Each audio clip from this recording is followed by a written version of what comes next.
Hello everyone, in this video I will discuss type of capital asset. Okay, how the asset can be classified as a long term capital asset or short term capital asset.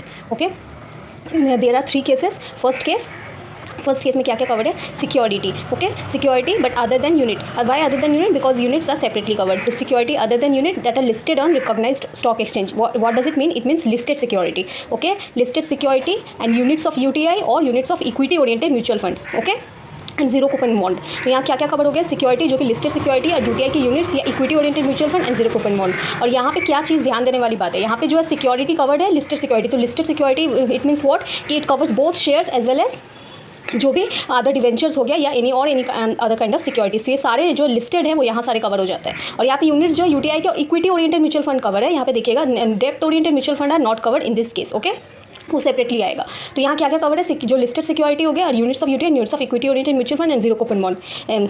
In this three cases period of holding अगर up to 12 month है, ठीक है, इन सब asset के respect में अगर period of holding up to 12 month है then it will be classified as short term capital asset. Short term capital asset if holds up to 12 months and if holds more than 12 months then it will be classified as long term capital asset. Okay, यहाँ पे 12 months वाला period देखा जाएगा.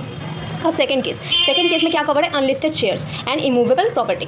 तो यहाँ पे केवल unlisted shares cover है. It means what that securities मतलब डिवेंचर वगैरह जो है ये सब कवर नहीं है. Only shares are covered. Okay, unlisted shares and immovable property. Here if period of holding is up to 24 months then short term capital asset. Otherwise if more than 24 months then long term capital asset. First case में 12 month था, second case में 24 month. अब third case में जो है बाकी सारे जो वहाँ पे नहीं कवर हुए वो सारे थर्ड केस में कवर हो जाते हैं. जैसे कि अनलिस्टेड सिक्योरिटीज़. ठीक है, वी सीन अर्लियर कि अनलिस्टेड सिक्योरिटी, यहाँ पे अनलिस्टेड शेयर्स कवर थे. मैंने कहा था यहाँ पे शेयर्स लिखा हुआ है, सिक्योरिटी नहीं, जो कि लिस्टेड में क्या थे यहाँ पे सारे कवर हो गए थे. बट यहाँ पे बाइफरकेट है, यहाँ अनलिस्टेड शेयर्स और यहाँ unlisted securities other than shares. ठीक है, यहाँ पे जो है दूसरी तरह से क्लासिफिकेशन होगा. तो अनलिस्टेड सिक्योरिटीज कवर हो गए, डेप्ट ओरिएंटेड म्यूचुअल फंड हो गए, इक्विटी ओरिएंटेड म्यूचुअल फंड जो है वो फर्स्ट केस में कवर हो चुके थे, डेप्ट oriented mutual fund and any other asset. और इन जो फर्स्ट केस सेकंड केस में फॉल नहीं करता बाकी सारे जो भी एसेट बचे हुए वो एनी अदर एसेट वाले में आ जाता है. तो यहाँ क्या क्या कवर हो गया थर्ड केस में? अनलिस्टेड सिक्योरिटीज, डेप्ट oriented mutual fund, unlisted securities that's other than shares. Okay, because shares already covered under case 2.